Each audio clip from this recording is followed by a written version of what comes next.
Mitsui menatap ring dengan tajam.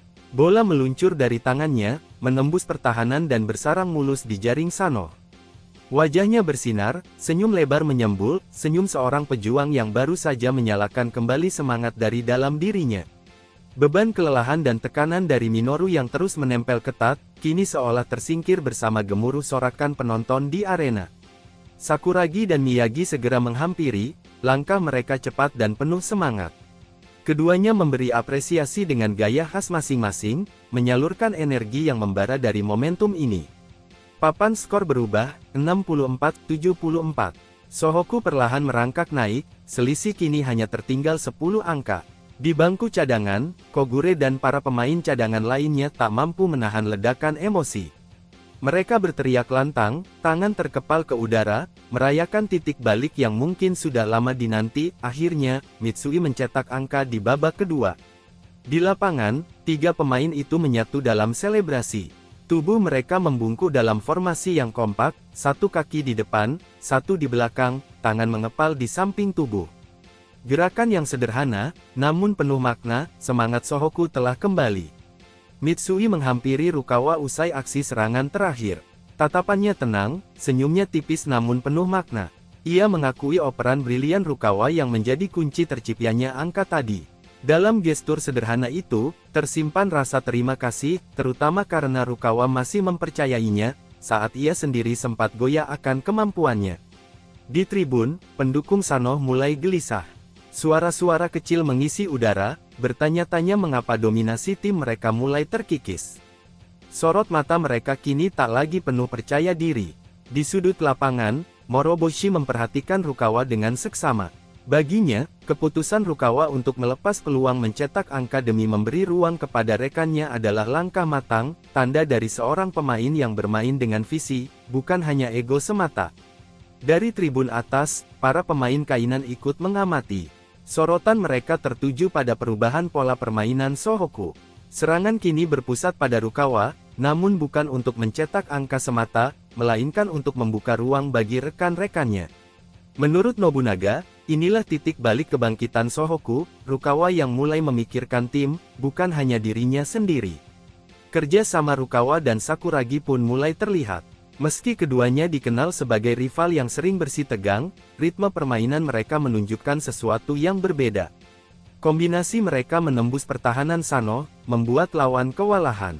Di balik tensi dan ego dari kedua pemain itu, Sohoku perlahan menemukan harmoni yang berbahaya bagi lawan. Di tengah lapangan, Sano kembali membangun serangan. Sawakita melirik Mikio dan memberi isyarat agar segera memberitahunya jika Sakuragi sedang tidak menjaganya. Sebuah instruksi yang membuat Miyagi tersenyum samar. Ia menangkap sinyal, Sawakita mulai terganggu oleh gerakan tak terduga Sakuragi.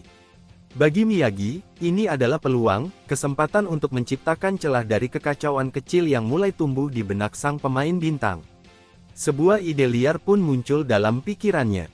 Saat menjaga lawan, Miyagi tiba-tiba berteriak memanggil Sakuragi dan menyuruhnya menjaga pemain bernomor 1031. Tanpa pikir panjang, Sakuragi mengangguk mantap, meski jelas-jelas tidak mengerti apa maksudnya.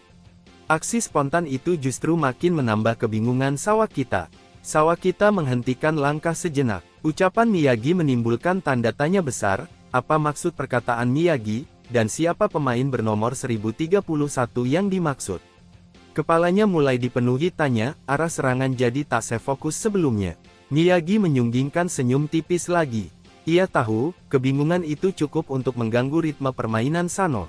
Sejenak kemudian Sakuragi berhenti berlari untuk berpikir, lalu mengerti siapa pemain bernomor 1031 yang dimaksud Miyagi. Saat bola berpindah dari Fukatsu menuju Sawakita, Miyagi seketika merasa waspada. Pandangannya menyapu lapangan, Sakuragi tak terlihat di dekat Rukawa. Sawakita tak menyia-nyiakan momen itu. Ia melesat cepat, menembus penjagaan Rukawa dalam satu gerakan tajam, menyebabkan Sohoku kembali berada di ujung bahaya. Setelah melaju cepat menuju ring, Sawakita tiba-tiba menghentikan langkahnya. Dengan gerakan mulus, ia melompat tinggi, mengambil posisi untuk melepaskan jump shot. Rukawa yang masih mengejar tertinggal sepersekian detik, terlambat untuk melakukan blok. Bola meluncur dari tangan Sawakita, melambung anggun di udara, menuju ring. Namun dari sisi lain lapangan, Sakuragi mengamati dengan tajam. Keyakinannya bulat, tembakan itu tak akan sempurna. Gerak tangan Sawakita terlihat kurang bertenaga. Miyagi pun memperhatikan, dan melihat kegelisahan samar masih membayangi wajah Sawakita saat menembak. Bagi Miyagi, itu cukup untuk merusak presisi tembakan seorang bintang. Sakuragi pun bergerak, bersiaga di bawah ring, menanti terjadinya bola rebound. Dan benar saja, bola menghantam tepian ring dan memantul keluar. Sawakita terpaku, matanya membelalak, tak percaya tembakannya meleset, terlebih saat tak ada satupun pemain yang mengganggu saat ia menembak. Dari pinggir lapangan, pelatih Domoto dan Tetsu pun menunjukkan ekspresi serupa, keheranan yang tak bisa mereka sembunyikan. Sementara itu, di tengah situasi yang mulai berubah, Miyagi kembali menyunggingkan senyum. Baginya, jelas satu hal, Sawakita telah kehilangan fokusnya. Sakuragi tiba-tiba sudah berdiri tepat di belakang Rukawa, siap membantunya menghadapi tekanan dari Sawakita. Namun saat itu juga, bola pantul jatuh tidak jauh darinya. Tanpa pikir panjang, Sakuragi melompat, langsung menembus udara di antara Kawata dan Mikio. Lompatan Sakuragi mengungguli keduanya. Meski tak mampu menangkap bola sepenuhnya, tangannya sempat menyentuh permukaan bola, mengubah arah lajunya dan membuat bola memantul liar ke arah luar lapangan.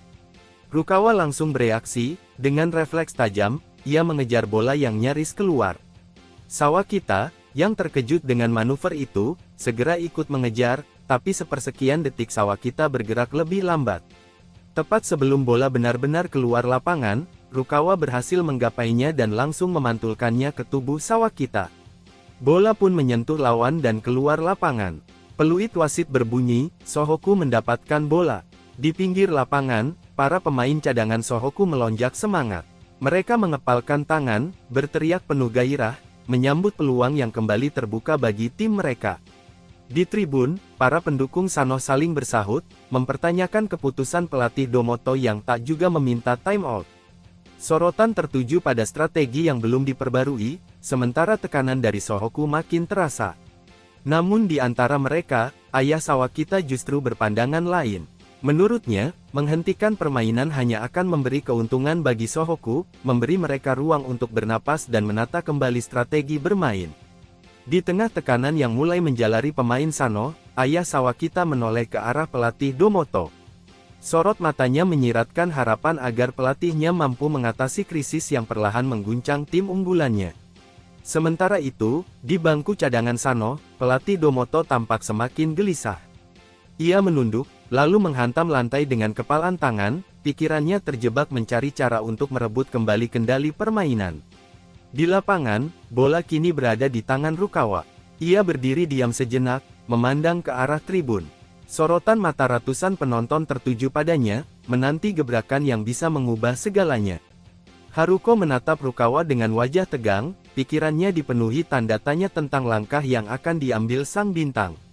Bukan hanya Haruko, pelatih Domoto, para pemain Sanoh, bahkan rival dari tim lain pun ikut terdiam dalam ketegangan yang memuncak. Seluruh pertandingan kini bertumpu pada satu aksi dari Rukawa.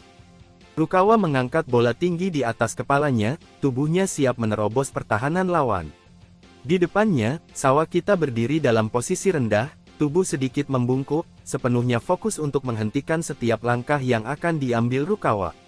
Dari tribun belakang, ketegangan tampak jelas di wajah para penonton.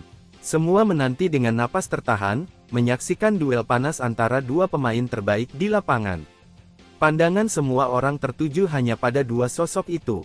Rukawa dan Sawakita, dua bintang yang berdiri saling berhadapan, menjadi pusat perhatian dalam permainan yang kian mendidih. Dalam diam, penonton bertanya-tanya siapa yang akan menang dalam duel penuh gengsi ini. Rukawa terus memainkan bola dengan ritme yang stabil, matanya tajam mengamati tiap inci ruang yang mungkin terbuka. Di sisi lain, Sawakita tidak mengalihkan pandangannya sedikit pun. Ia bergerak mengikuti setiap gerakan Rukawa, mencoba membaca arah serangan yang akan datang kapan saja. Begitu melihat celah kecil terbuka di sisi pertahanan lawan, Rukawa langsung mengambil inisiatif. Dengan kecepatan kilat, ia melesat melewati sisi kiri tubuh Sawakita, bagian yang sempat terbuka akibat pergerakan lawan yang sedikit bergeser. Dalam sekejap, Rukawa berhasil menembus hadangan. Mata Sawakita terbelalak, menyadari bahwa penjagaannya baru saja ditembus oleh manuver yang tak terduga. Tanpa ragu, Rukawa yang kini sudah berada di dekat ring langsung mengeksekusi serangan. Ia melompat, tubuhnya melayang, dan melepaskan bola dengan sentuhan lembut dari tangannya.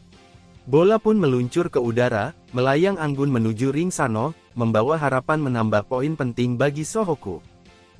Bagaimanakah kelanjutan kisah serunya? Untuk mengetahui kisah lengkapnya, silahkan tonton video selanjutnya.